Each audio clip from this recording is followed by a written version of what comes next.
nagsisink in na eh. Ngayon din nagsisink in that it carries a responsibility then. Lahat ng interviews, you're suddenly a role model even if you're not expecting to. So, I believe naman din, you just have to be honest. I mean, I try my best to be honest. Na it's not easy. It wasn't easy. It's still not easy. But we just have to keep going. Yun na.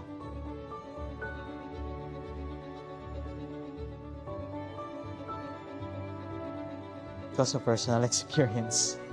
My undergraduate in electrical engineering, I failed 2 subjects. I had to shift from thesis to practicum because I was getting nowhere. I've had a lot of experience of not being able to find a job despite galing sa UP. Even in the pandemic, there weren't really a lot of electrical engineering jobs that would accept that you're taking law school in the evening. In law school, I failed civil procedure. I found in the entrance interview, that was also incredibly difficult to me. And a long list of failures, missteps, errors. So, but then I just kept going on and on. Sometimes you do well on a quiz, but they don't really see the fact na the entire night is nagre-review ka about it. You sleep at 2 a.m. only to wake up at 4 because you're already going to be preparing for the event na gagawin nyo as a class, or maybe recit, like babasa ka ng 50 cases or something. There's so many examples that intelligence isn't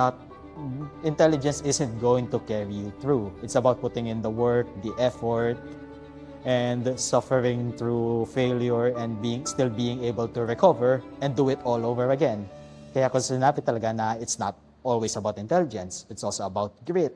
It's about being able to stand up and do everything all over again, even if you're tired, even if you're suffering, even if you want to quit, even if you're wondering if it's actually a good idea to go into law school. Yun, talaga. It's a lived experience that no matter how hard things get, if you think that you can do it, then go do it. If you think you can't, there's no shame in that. You maybe find your own way after. So yun talaga. I don't really know how else to say it. It's really grit. It's really tenacity, dedication, and of course, intelligence. Kasi kahit paulit-ulit mo, kung hindi mo naman naiintindihan, wala din mangyayari sa'yo. So it's never one factor. It's all of these factors. Then you can get through not only law school, maybe other courses, maybe your job, and maybe life in general. It's about being able to accept failure and then keep going forward. I would say rather confused on what he wanted to do in life. A lot of anger issues when he was a child, got better at it. Took engineering because it was on the advice since he passed in Diliman but didn't get a course, so he cross-registered to UPLB. Not entirely satisfied with engineering when he finished it. So kind of wondering if he was a proper fit for it.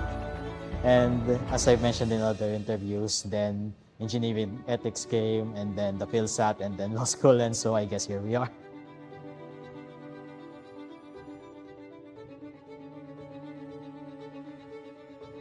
I would say that there were, of course, times where it wasn't clear, because every time you get confronted with some level of adversity, you're always going to be thinking if you've made the right decision. Of course, law school is not the easiest school to take in the world, so there were very many times when I thought maybe I'm making a wrong decision here, when I had doubt that maybe being a lawyer was the right decision. After all, I was already a professional. I'm a registered electrical engineer. So, of course, there's always that doubt in your mind, but I think it's important to be able to handle your doubts. For me, at least, I had the thought of, well, mas na-enjoy ko ang law school kaysa sa engineering. So, personally, I believed I made the right choice. And so I was able to resolve my doubts and keep continuing until I passed law school and eventually passed the bar.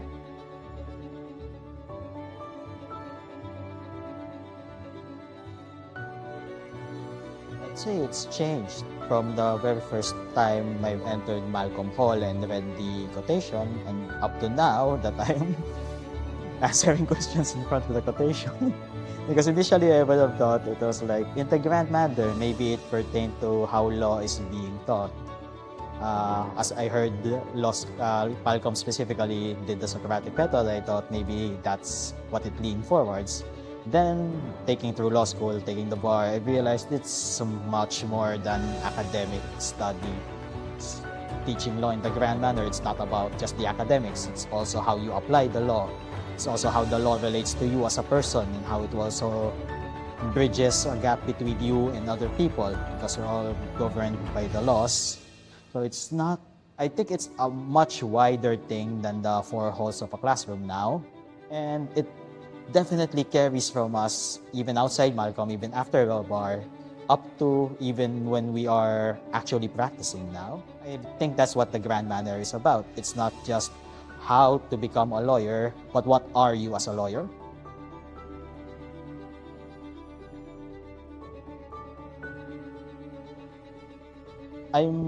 Sa akin, I'm honestly wrestling with the question myself.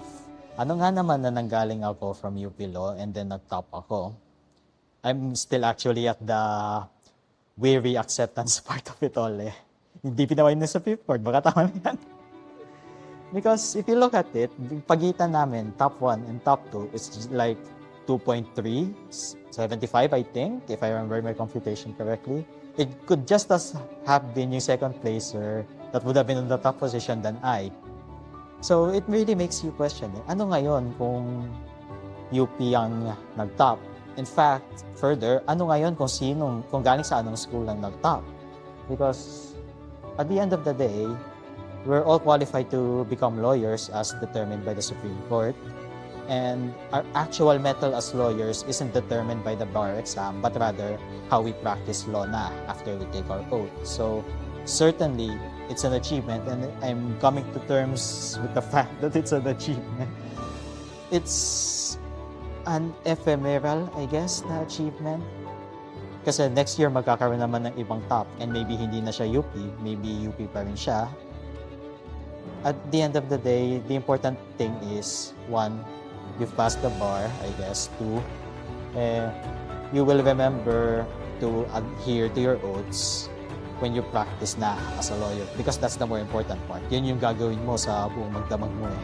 And I believe doon talaga dapat tayo mag-focus eh. If we are still good lawyers even after the bar.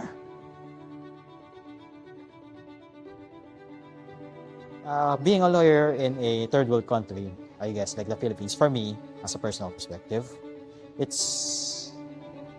I believe it's really more on the practical side rather than we could say theoretical, maybe, law creation, because sometimes much of our laws may be fit for purpose naman eh. We always have an issue, I guess, with implementation, with how it is actually applied across different stratas of society. Definitely access to legal services is an issue. Back in my first year, I remember a statistic that was saying it's like there's 1 lawyer per 40,000 Filipinos. I'm not sure how accurate that is anymore, but that really stuck with me. It's not, well, access is certainly an issue, but it's also the quality of the service being provided. Not only on a personal level, lawyer to client, but also in the judicial and maybe administrative structure of the country. So we definitely have issues on access, and I believe that there are steps being taken to resolve that naman. Most relevant to us, well, as lawyers, would be the Unified Legal Aid Service that the Supreme Court is pushing. That would allow greater access to the courts, I believe, because it would require what would essentially be pro bono service, because a lot of the access as well is because hindi makapagbayad sa lawyer.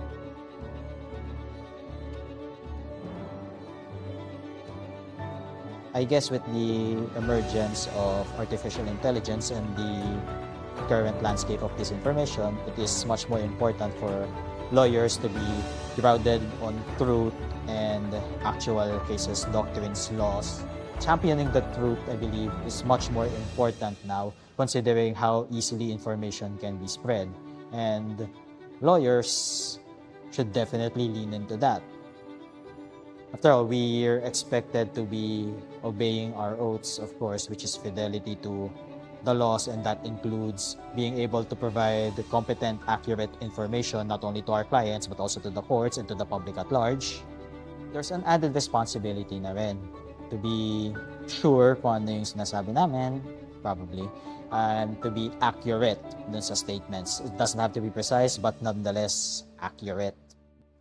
With regards to artificial intelligence naman din, it's important to me at least, to view it as a tool but not as a thing that can make decisions by itself. I was just recently reading something about in the United States na I believe na there was a singer, I believe, musician that Google's AI said was guilty of sexual assault. Pero ang naging issue doon is na-link yung kanyang last name to someone in the sex offender registry. And so the musician nearly lost his career. And it just reminds me that AI, if used correctly, can be a good tool because what is it? It can easily summarize information. It can easily go through reams of information actually and provide you with something logical, something that you can act on. But at the end of the day, you have to be sure na accurate yung sinasabi niya. It is, after all, a very well-known issue on AI is that they sometimes hallucinate.